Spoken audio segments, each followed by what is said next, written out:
It's 9:45 on a Friday night, and I got that mess going. And that's my kind of mess right there. I'm loving it. So I just gonna have to keep going, and I can't wait to darken this corner where you are. I don't want to lighten the corner where you are. I want to darken this corner. So we're gonna pull all that down later. I just wanted you to see when you do tile work and when you go outside the box a little bit, then there you go. You just kind of end up there. Ooh, I can smell my pizza crust. Pizza crusting. See that curve up there? I promised you I was going to do that.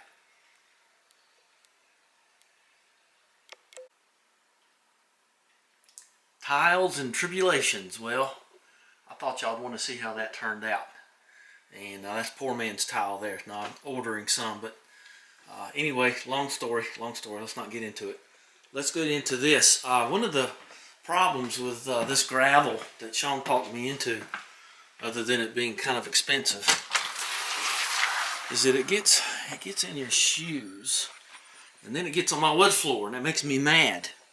So we're going to do something very interesting here to try to help with that. And I'm going to see those pavers? I'm going to put those pavers here. I'm going to put some at the front. I've got some leveling compound, but this is going to be our point of interest today.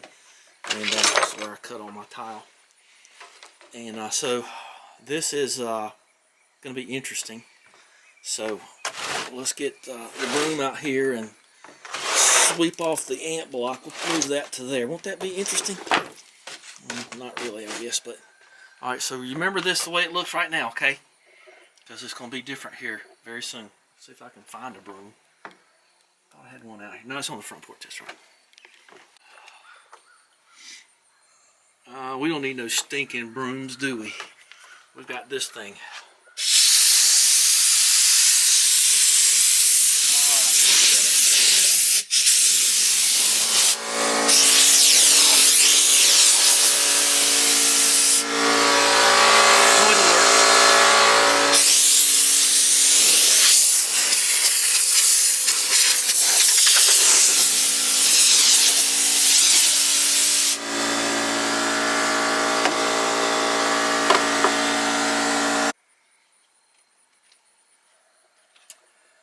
Alrighty, so here's part of the plan. We don't do box opening videos on this channel. Maybe we'll change just this one time. Okay, so here's where we're going with this. And so let's pull one of these out. Well, that's not good. Oh well. Oh, what a meanie. Maybe I won't need that one. So we're going to put this here, kinda. So you say to yourself, well, that's a trip hazard. Well, you'd be right. That is a trip hazard. So we're going to make it not a trip hazard. And I got this as craggly as I could to get the stones out. You know, when I come through here, it'll hopefully pull the stones off and keep me from dragging them in the house. Okay, so that'll be a cut-up tile. So let's get this thing. You just kind of glue them together. I guess that's all you can do. I like them going that way. We got 4 more boxes of them, so let's get them out and see what we're going to do here. Okay, so this is going to be our base. They almost got that cut straight, didn't they? Or I did. I can't remember where this came from. No telling. So this is going to be a base kind of in a way, and you'll see what I mean here pretty soon. So let's lay these out on this and see how many of these I'm actually going to need. Okay, so that's going to be it. And now you can measure all you want, but you got to lay it out. So I got 2 extra pieces. That one that broke, that's the only one that was broken, so that ain't so bad. And I got that extra piece there. So I guess the thing to do is cut these off and put them over here, and make it square. But I got enough here to measure with now, and that's good enough. Looks like the whole thing needs to go this way a little bit. So I was better off, let's just make the whole thing go that way a little bit. I think I can just push the whole row, and then I can mark. Okay. I think that's going to look fine. Got a little red mud in it already, so that works out for around here. See, the ant hills are always red mud. It's the clay belt. Well, I know it wouldn't be perfect, but it's okay with me. So I've got these things pushed to where I want them, and that's going to be fine. I like that. Actually, it feels good on my feet. So the first thing you got to do is, now that I kind of got a feel for it, I'm going to take these pieces of wood and take them down and paint them. And, I don't think I'm going to get out of the sun for a while. I think it's about 2 something. So let's get these pieces of wood. Well, mark where we are and then get pieces of wood, but I just sharpened my pencil. So I've got my 2 bases down here, and I got my topside marine quality paint that I painted the top of Daphne with. So that'll be perfect for this application, and so we'll just see how it goes. I don't know, it's just the day's dragging by and the sun's sinking low, but not where I want it to sink. Thinking about, should I move that umbrella over there or something? I got that giant umbrella I don't use anymore. So anyway, I don't know, think about it. Get enough shadows there, I can do it, but it's going to involve that bad boy right there. My old Bosch circular. Okay, gonna put it on there good and thick, but the main thing here is get around the edges and soak it in good. It looks great because this is a brush I just used earlier today. Try not to waste these things. I can't stand the feel of cheap wood. I have to wrap my brushes because I cannot take it. It's just some psychosis I have about that feel of like popsicle sticks. Ugh. Okay, I marked the corners with some white out, and see it right there in the shade. Okay, see that little white dot? And I marked it, and I got probably the worst level in the world. Sure, it's pretty, but if you want anything level, don't use this level. Go get a decent one. It's an old Stanley classic. So what we're going to do there, see, you got to set that to a little over 1 inch on the blade depth. I'm not going to get into all that. You can look at the Honest Carpenter and figure all that out. And then, so I'm going to make my marks, and I'm going to cut this, and then I got to get my wrecking bar, and I'm going to pull this wood off and throw it in a burn pile. I thought about doing the whole porch that you can see here, but this stuff's pretty good. So it looks like hell, but it's pretty good. So the way I'm going to do this is I'm going to connect the dots, and then those things are everywhere. It's like the running gag. And then make a relief cut, like make 2 cuts, and so I can kind of stomp it.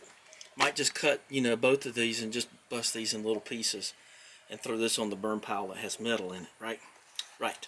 So get your noise abatement on. I'm not going to show you cutting it because I don't want to hit that with my blade.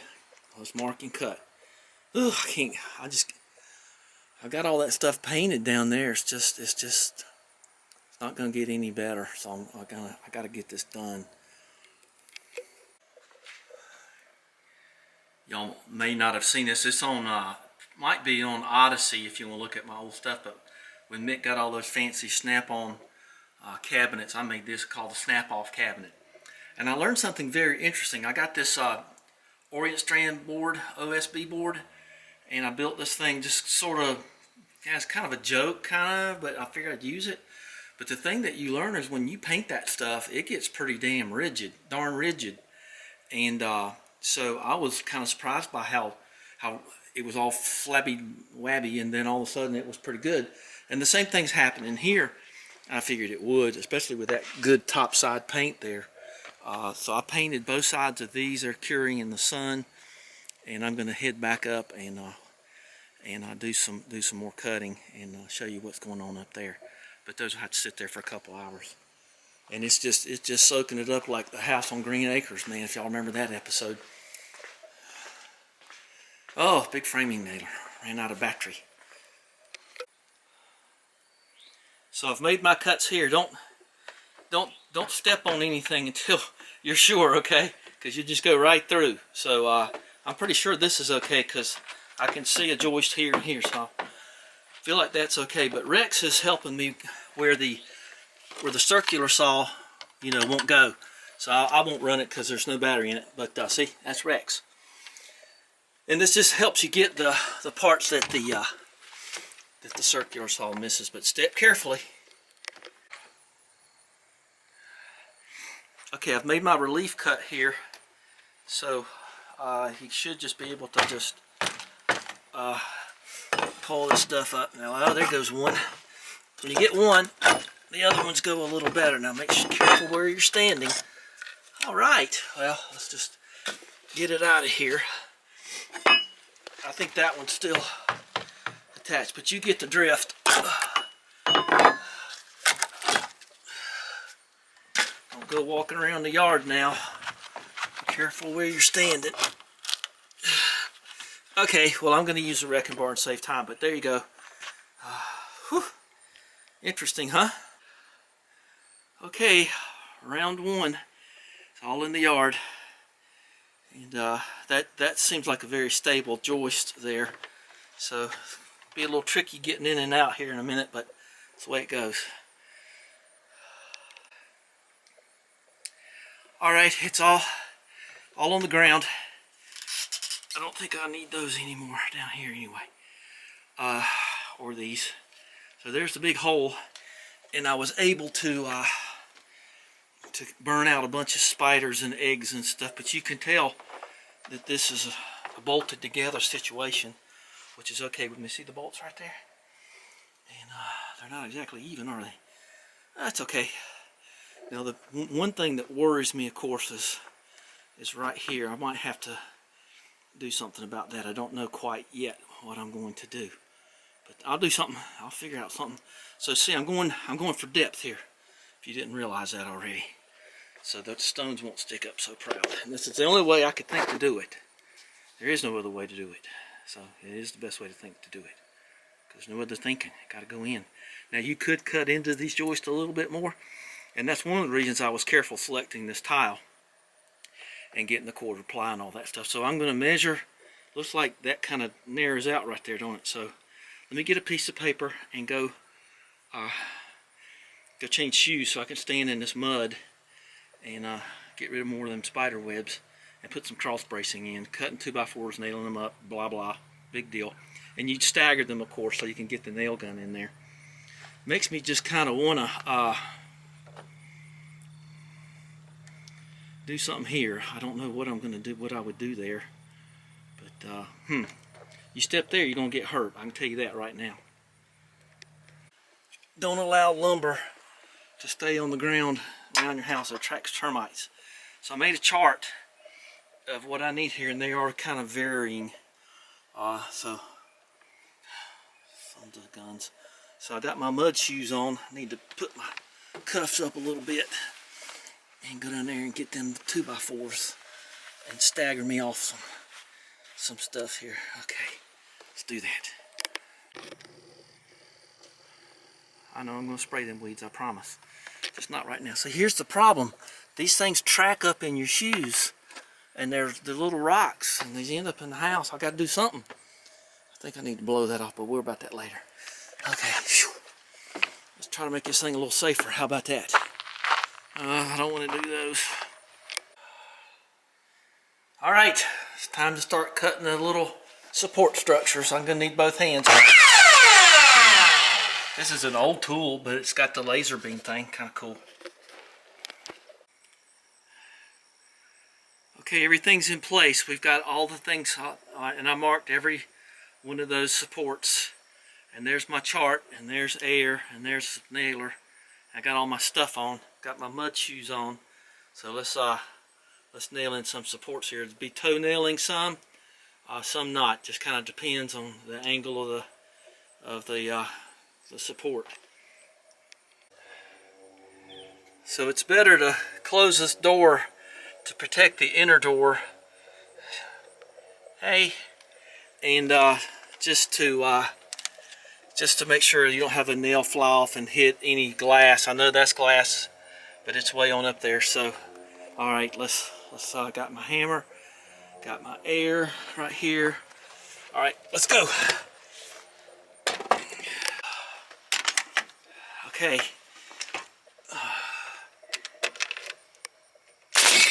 There you go. First nail driven. Got to see a little bit of action. All the cross braces are in, and I put a piece in here to double support this. Put in a, see, that's nice and solid now. I can stand on that. Okay, and there are my pieces I'm about to lay down here. You're already marked, but you're gonna have a hell of a time nailing those down to the cross pieces. But these pieces will be easy because you can just line up with the existing nails, such as they are. And just, all I want to do is staple that down. I'll probably get some Gorilla Glue too. Let's go do that, and let's lay these down, fit them, and then put Gorilla Glue, and then we'll tack them. Where did I put those Metabo things? There they are. All right, let's get these ready to go. And the Metabo staple guns in there. But let's put these there. I need both hands. So I have a little extra of this, and you see how it made this meet on the beam. Okay, so let's get the Gorilla Glue on it and tack it down. And I've got it up against the joist of the main joist of the house over here, so that ought to be fine. Something to walk on. Again, seems like it's been all day. It hasn't, but it feels like it.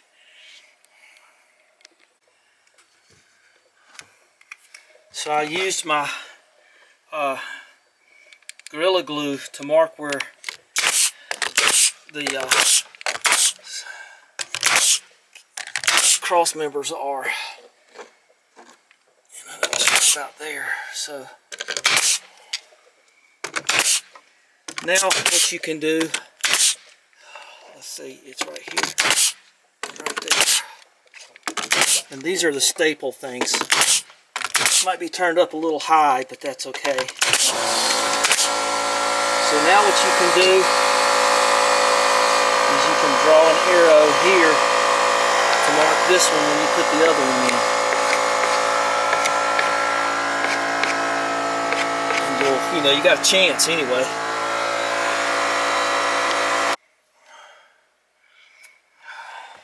So this is, I can walk out here again. Yay. Alright, so I got my base. So now it's time to cut tile. I bet you weren't expecting that, were you? But it is time to cut tile and keep my powder dry here. See? Just walk right across that. It's very, very solid. I don't know, a clipboard can go there. Just to get it out of the way. Well, now jump back in the way. Yeah, that's going to be fine. So I got to go get some water. And there's my cuts that I made. I'll go get some water for the saw here. And one of these was busted anyway. I might just try to make use of that one, since it's right about there anyhow, huh? And then we're going to try to do this best we can. Okay. Don't need to do no 45s. These are all straight cuts. Alright. Well, I was able to hang this towel up and give myself a little shade. That's pretty nice. Okay, just keep it off my face. Okay, cut tile, put there. I'm going to glue them down one at a time. I feel like I've already test fit everything, and if I need to do any other cutting, I will. So let's get this thing glued together and solid. Like I say, we're starting with this one here. This has no height adjustment. Looks like it's plenty tall enough, and nobody's going to ever notice that little bit right there. Okay,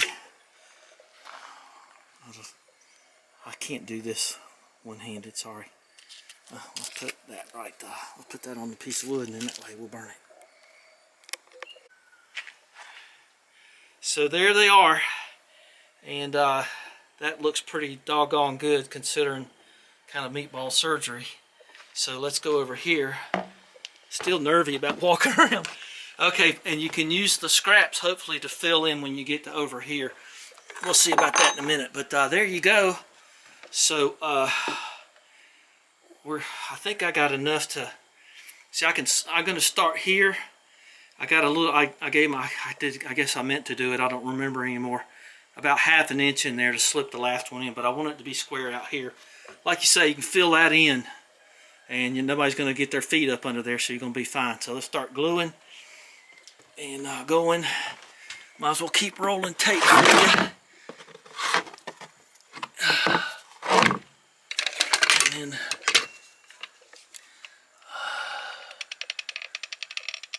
and you don't have to put a lot of this. Okay, so there's the first piece.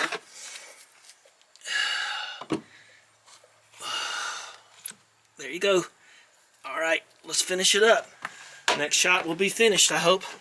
Well, I'll probably show putting in a piece over there. I might staple in a little filler piece right there, because I know I just got them little things right there. I think I'll do that.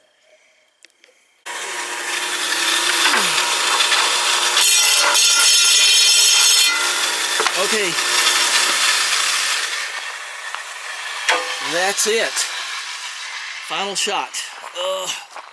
I'm gonna leave this stuff here. Well, I don't think so, because I don't want that out in the dew.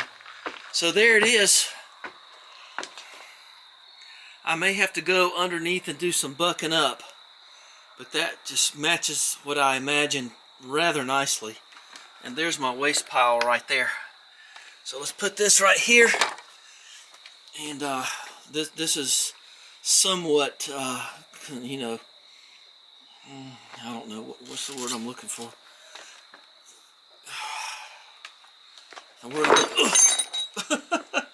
The word I'm looking for is brandy. You're a fine girl. It's somewhat cohesive in its nature. And it's constructional, supportive, structural. I had to put them all together. So give me a thumbs up. Now, like I said, I may crawl under the porch and do a little bit more bucking up here. And you got to have a little bit of this openness there to let the water drain out and whatnot. So you don't have to get them real super tight, is what I'm trying to say. But I can't believe I came out of this with just that much scrap. I'm very, very happy with that. So I don't want to sit down on this. I've already done some preemptive cutting of other tiles that we all know about already. So let's get inside and appreciate the sundown. All right, thumbs up, subscribe, and we'll talk later.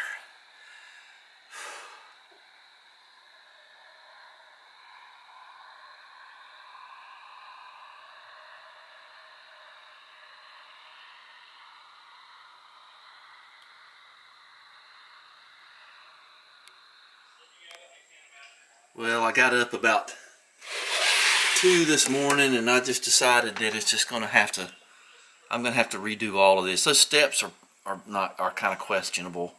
So I'm just going to go get some 2x6 by 12s and cut them in half, because as I remember, those are 6 feet long, and that'll be fine. And we're going to redo the whole porch. So that'll be part 2. So just can't sleep sometimes. I don't think that wood's terrible, but I'm just going to do it because I already did the front. So anyway, we'll do that. Talk to you later.